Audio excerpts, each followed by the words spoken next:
Good morning, everyone. My name is Grace. I am a doctor, a mother, a quilter, a knitter, and a spinner, and all the things living in London, UK.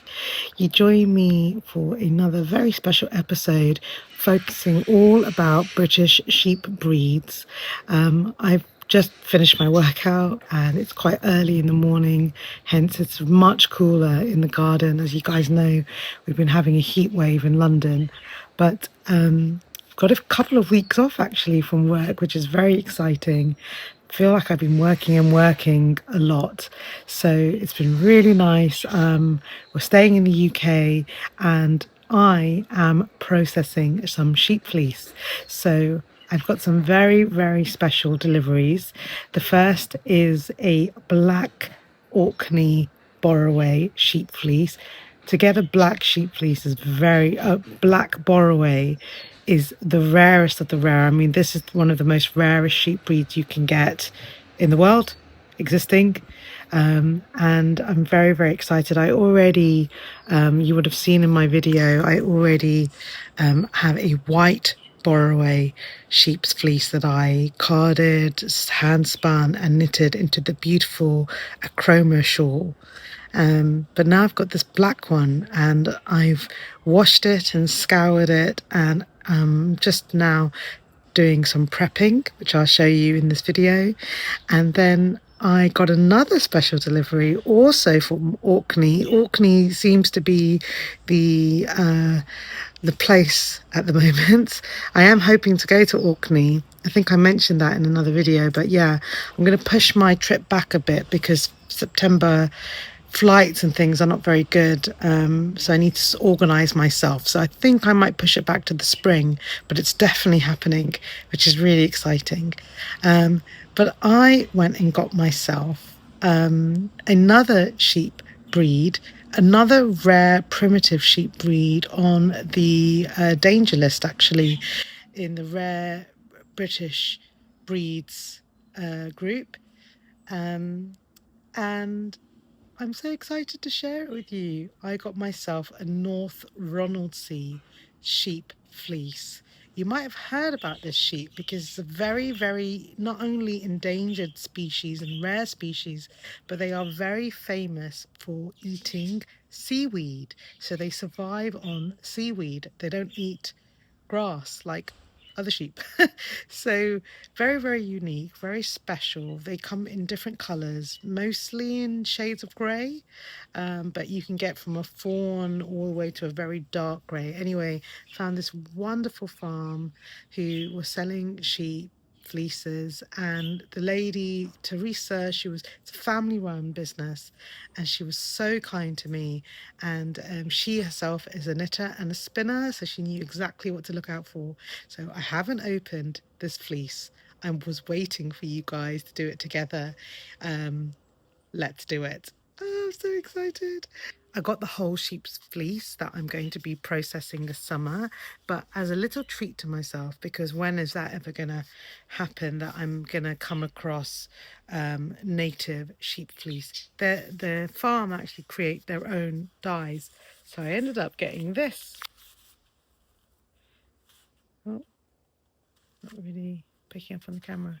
But yeah, this is from individually hand-dyed North Ronaldsay wool from Auskerry farm, and it's the seaweed eating sheep, which they're famous for being. And I wanted a colour work that was seaweed. So this is a hand dyed called Curling Waves. It's a DK, got about 120 meters worth, 132 yards, and I think it's 100 grams. This is 100 grams skein.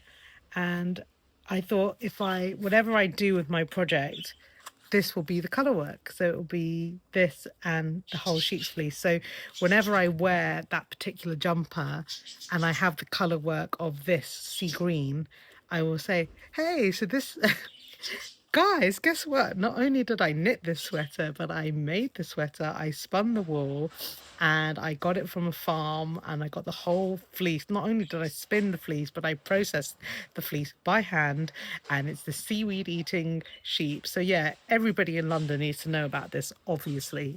So yeah, and I think it's the perfect shade. They had so many different colours, and the actual one that I wanted was more of a blue green, but sadly they didn't have any of that colour, and I trusted her. I said, just get me anything on that vein to remind me that it's seaweed eating sheep, and she chose the most absolute perfect colour. Can you see there's like a variation of sea green? This was my mother's favourite colour as well, this sea green. So yeah, it's really, really special. But let me show you, show me. I haven't even opened it yet. Let's open it together. This beautiful North Ronaldsay wool. I'm so excited. Okay, so it's been packed up very tight. I chose the medium dark grey colour, and I've got 1.6 kilograms worth of wool in that tiny flat pack, which I can't even believe. But anyway, let's try and open up together. Oh my goodness. I think it's the softest sheep fleece I've felt in my life. It's so beautiful. It's just this really silver grey colour, and then the tips.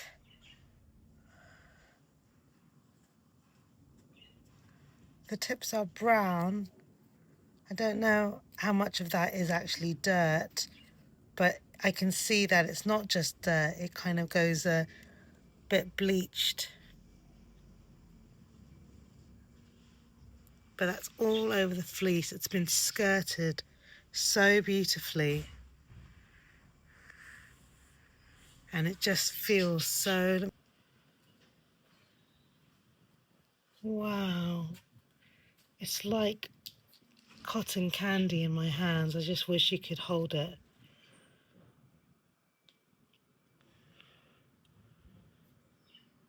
It just feels really, really good.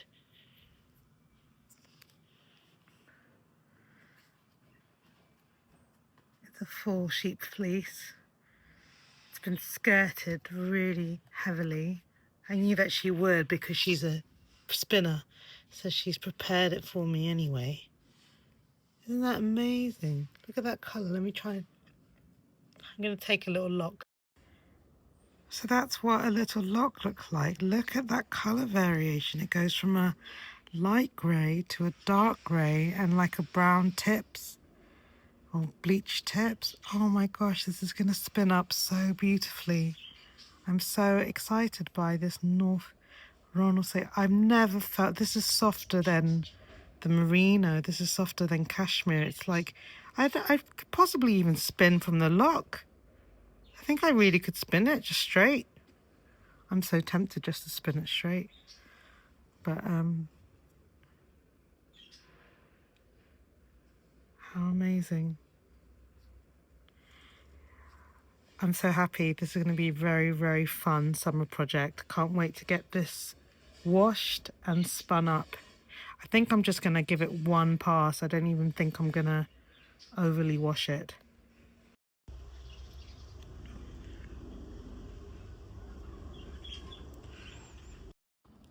Hey guys, so I've just done a wool scour #1 for the North Ronaldsay primitive breed sheep, and that's all I'm going to do. I've made a decision that I'm just going to do one wash, one scour, one rinse.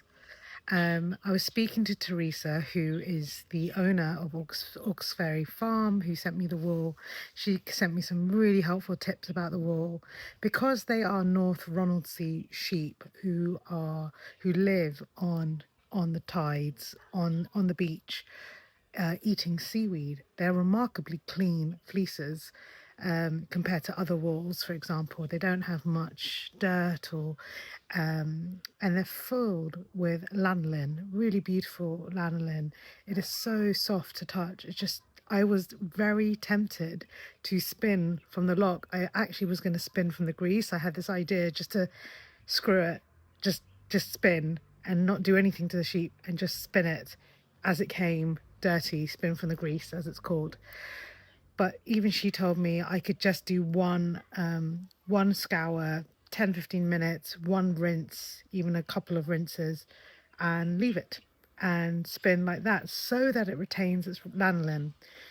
This time around, I've used Eco Cover mild detergent. I've seen a few people use this online. I don't have Power Scour. I have only been using Fairy Liquid, and she just recommended like literally a cupful, like a tiniest amount of mild detergent in the water just to kind of clean the little bit of dirt that's on the tips. But other than that, I'm just being very minimal with this preparation. With my black Orkney Boreray, I put quite a bit of fairy liquid. It was a dirty fleece and it was filled with lanolin, like it was slippery, greasy, that kind of level of lanolin. And I kind of regret that now because it's become like a very squeaky clean fleece. I mean, it's still beautiful, but it's lost the rich lanolin feeling that it had. Hopefully when I spin it up, I'll feel it and I'll, appreciate it. But I did 3 scours of the Boreray sheep fleece. I don't think I had to do that. Maybe I could have just finished at 2. But I wanted it to be quite clean. So anyway, it doesn't matter. They're all beautiful and they're all going to come out stunning. Yeah, I'm really happy with this process. I'm just really excited. I mean, this is the 5th heat wave. I feel really bad every time I come on camera. I'm just talking about how hot it is, but we've had 5 heat waves in London in the past summer. And when I mean heat waves, I mean it's like 35 degrees. And it's just unheard of, it's just really hot, obviously. So I was thinking about this and like I've got quite a few fleeces, so let's count together, shall we? I've got the black Shetland, I've got the Moorish Shetland, I've got the Manx Lockton, I've got the North Ronaldsay, and I've got the black Boreray. So I've got 5 fleeces at various stages in the process, all primitive breeds, all at-risk endangered species actually. I feel like I've kind of carved a niche for myself, unwillingly, unknowingly, but I am getting so much joy from doing this, from working with these kind of fleeces that are rare, that are supporting farmers, that are supporting the survival of these sheep, because these sheep are being bred and there's not many of them left. So anything we can do, anything that, when I buy a fleece and I'm preparing it, it's keeping that fleece woolly memory alive. Anyway, I don't have to convince all of you guys. You guys are already part of this. So the skies are extremely blue. That's not showing on the camera. You can see it in the reflection behind me. But we've got blue skies overhead. So where are we at in terms of the fleeces? I'm going to keep the Shetlands to a Shetland only special. So won't talk about the Shetlands at the moment, but just to say that they're carded and they're done and they're ready to go. The other one, so the North Ronaldsay, I'm scouring at the moment and I'm about to put it out to dry right next to me here. The Orkney Boreray has been scoured and I'm picking out the guard hairs at the moment, so I'll come back to that. That has to be carded. And the Manx Lockton, about a quarter has been carded. I've got to finish carding up. So that's the plan. I also had this realization that just because I've got 5 fleeces on the go at the moment, it does not mean I am going to card, spin and finish 5 lots of full fleeces in the space of a month. That is not the plan at all. The plan is to make the most of the summer, of being outdoors in the Lost Sheep studio, which you can see behind me, and just kind of, the plan is to prepare as much as I can so that the wool is ready, carded, washed and prepped, ready to be spun in the next 365 days. So the whole point is that I want to get spinnable fibre bats, which I can then squirrel away over the winter months when I'm not going to be in the garden studio, when it's cold. That's the plan, that I'll have spinning projects ticking over. It is a slow and beautiful process. I'm in no means trying to rush anything, but I think I've got a month to get my wool washed in this heat wave and carded up in the summer months. So yeah, that's the best thing. My only question, and I'm asking you guys, because if you know, please put something in the comments below. But my only question is how to store fibre bats and how to store wool. Now, so far, I've been storing my wool in pillowcases, which I tie up and I put them into a storage box. Now, when I say wool, plural, I had two fleeces, the Shetland Black and the Shetland Murret. They survived all summer, absolutely fine, and I've been working on it today. But I think I'm going to have to I bought these really nice two storage boxes from B&Q, which I'll show you in a bit. And I think I'm going to buy a couple more, and each box is going to have a fleece of carded material, and I'll label it, and then that's done and it's safe and it's protected, and I'm not worrying about moths or creeper crawlies or anything getting into my wool. And then apparently you can store wool like that for years. So a little bit of labor of love at this moment in time, a bit of hard work during the summer, but it's going to pay dividends. And who knows, I might be spinning up all this wool over the next 5 years. So that's the plan. But anyway, enough from me. Back to the wool.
I don't know how many times looking at wool in a bucket is interesting to anybody, but here is my black Boreray sheep's fleece that I've scoured for the first time, rinsed, and now scouring for a second time in the blue basket.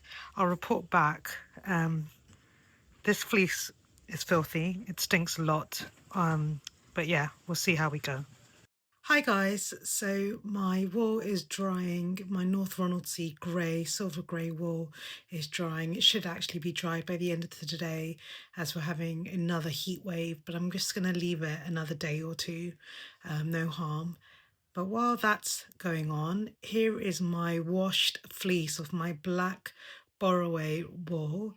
As you can see, I've divided it into three. On the right hand side in the Hamleys white bag is the raw fleece that has been scoured. In the middle of the picture is my finished wool that has been hand picked, and I've removed most of the guard hairs. And in that paper bag on the left hand side, that's where I'm keeping any felted bits or guard hairs, essentially anything I want to throw away and discard that's not going to be in the final product, at least for what I'm trying to make.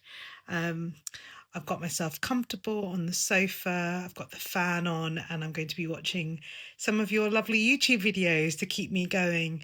This is the bit of a bit of the boring part of processing fleece. Not all fleeces have guard hairs that you have to process, but some of the primitive breeds definitely do. But it's worth the effort, because when you remove the guard hairs or the kemp hairs, you get this super soft undercoat, which is just so beautiful.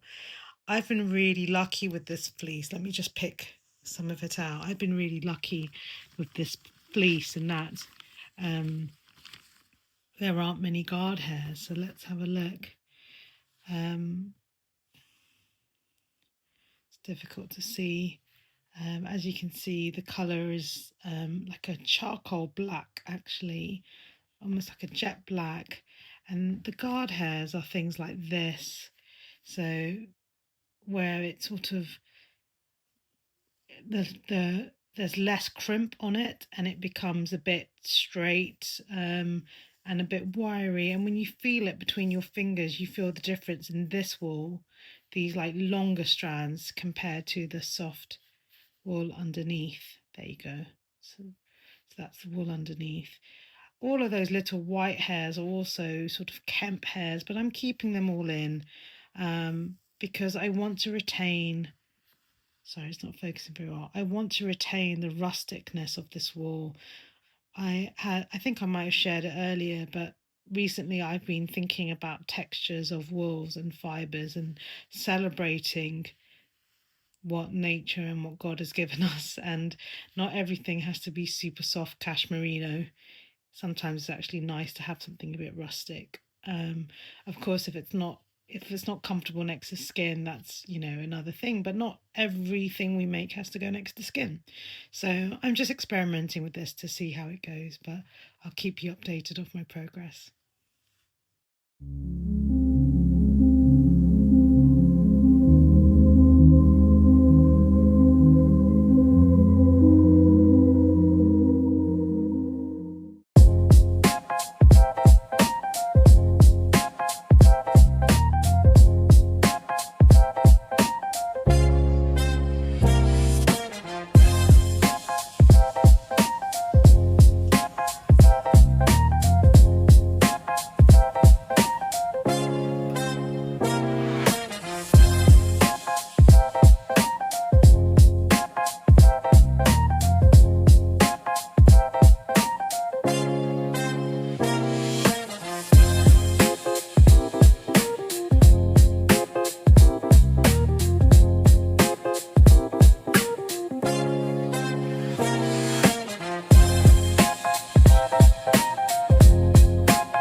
Hey guys, I have been quietly squirreling away in the garden, but I just wanted to show you my first, my first fibre bat from the North Ronaldsay sheep. I can't believe it. It is the softest, plushest thing I've ever seen in my life. I'm holding it like my baby.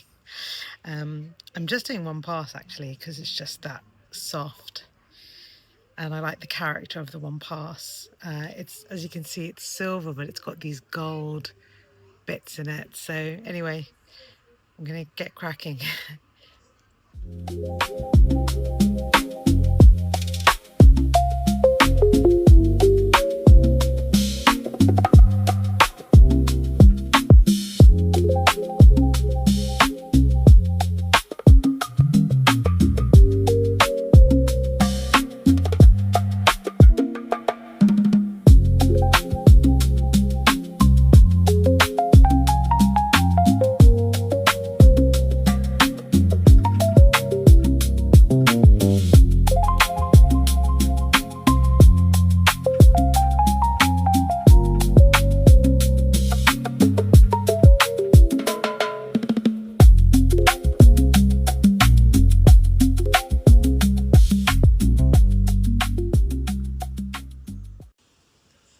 guys, welcome back. I just realized that none of what I just did was recorded. I was making up another fibre bat of the North Ronaldsay sheep, which I have comfortably in my arms, and it's so soft.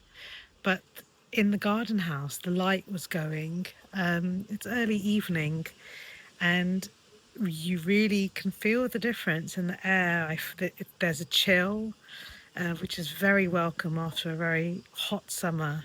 But that chill has reminded me that autumn and winter is just around the corner. Um, as I'm sitting here with my wool, my beautiful rare breed of North Ronaldsay, it got me thinking. It took a long time to just card up this one fibre bat, actually.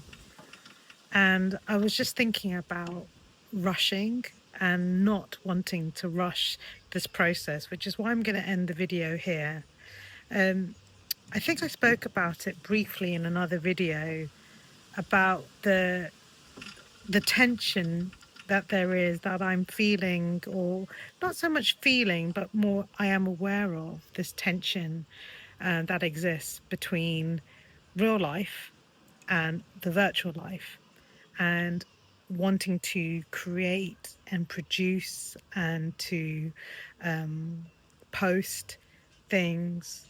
I mean, ideally, I would love to have just finished all of this in the summer, in a couple of weeks, carded up all my wool, spun all my wool, tore the fleece, blah, blah, blah.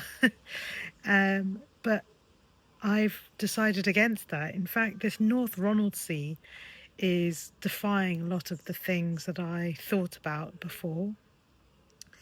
I almost want to be as slow as possible in this process. I mean, there are still deadlines. I still want to achieve things. It would be lovely to card up this fleece and the Boreray sheep fleece before the winter comes, or before the end of the month, should we say, so that I can be inside spinning leisurely. But it's tiring is I guess what I wanted to say. This took quite a long time, and it was actually quite tiring for me to do. And maybe it's the energy of summer coming to an end, and a lot of spinning coming to an end, and I'm feeling it in my body. But I'm really ready to like slow down a bit. And I've made that decision to just allow you guys in, allow the camera to be here to document and record what I'm doing, but not perform for the camera. I'm not doing this to create a video. The video is of me creating. I don't know if I'm making any sense, but this is more like a video diary, a video journal, rather than me making things to show you. And I guess what I'm trying to say is that we're living in a time where, I was talking about this with a friend of mine, actually, a knitting and fibre friend who I adore, who got me into YouTube and spinning a few years ago, actually, now. And we were just saying how like Instagram has become a bit of a cesspit and social media is a bit, just, I mean, how many like we were having this conversation, like how many sweaters can you see? At some point they all start blurring into one. And I'm certainly feeling that at the moment, like it's almost feeling very saturated. And I appreciate the irony, because here I am talking to camera of the irony of how annoying social media is while I am posting on social media, YouTube. But I hope that you guys see that I'm kind of, I don't know, I'm sharing because I want to share this beautiful wool that I could just I could literally just fall asleep in this pillow, like it's a pillow. It's so soft, and it's so special. But it's really made me realize that the processing of a fleece, a full fleece, is an investment. It is not a quick knit. This is not a stockinette. Every part, whoop, you can see how the weather's changed. every part of this process deserves attention, deserves freedom, and deserves like the space to be. And that's what I love about processing fleece. That's what I love about every single step of this process. And it's not it's not going to be done in a couple of days or even a couple of weeks. It's months of labor, intensive work. Anyway, um, I'm really enjoying the process, and I'm going to keep enjoying this process. I certainly probably will do another part 2 video later in the year, I hope, where we revisit these beautiful breeds and bring it back into focus, and you can see what this turns into. But I'm very sorry if any of you thought that I was going to be ending the video today with a lovely bundle of hand spun primitive sheep fleece, because that ain't happening for at least another year. But yeah, the other thing I wanted to tell you guys, which I'm very excited about, is I have joined officially, as I'm posting this, I will be an official member of the Boreray and Society, which is a UK-based society for anybody who is interested and loves Boreways and Soay primitive sheep breeds. I got into it through being affiliated with the Rare Society of Breeds in the UK. I keep getting the name wrong, so I'll put it in the show notes. I think I keep getting it wrong because it's similar to the Rare Breed Survival Trust, RBST, but I'm also a member of the RSPB, which is the Royal Society of the Protection of Birds, because I'm a bird mummy now, as you guys know. So we love birds, we love wildlife. This summer has been all about that. It's about kind of investing in nature, protecting our wildlife, learning about the wildlife around us. Anyway, I'm really excited to be part of that cute little society. I don't think they'd ever expect a South Asian woman from London who's a doctor to be a member of the ancient Boreray and Soay Sheep's Guild, but here we are. I am surprising myself, I think. I'm really surprising myself. But I love it. You know, I really love this world. I feel really at home. I feel really connected. And next week's video, or the next spinning video, shall we say, that's kind of in the drafts, will be a Shetland special. So it's all about Shetland. And talk to you a bit more about it then. But one of the things that I've loved this summer is not talking. I spend my whole life talking, so it's been really nice to be quietly, silently pottering away in the garden with beautiful fibre. And on that note, I'm going to finally say goodbye today. I keep saying bye to you guys. It's like, like when you have a crush on someone, you're like, no, you hang up. No, you hang up. This is what this feels like. So, no, you hang up. Bye, guys. I'm actually going now. Okay. Bye. Bye.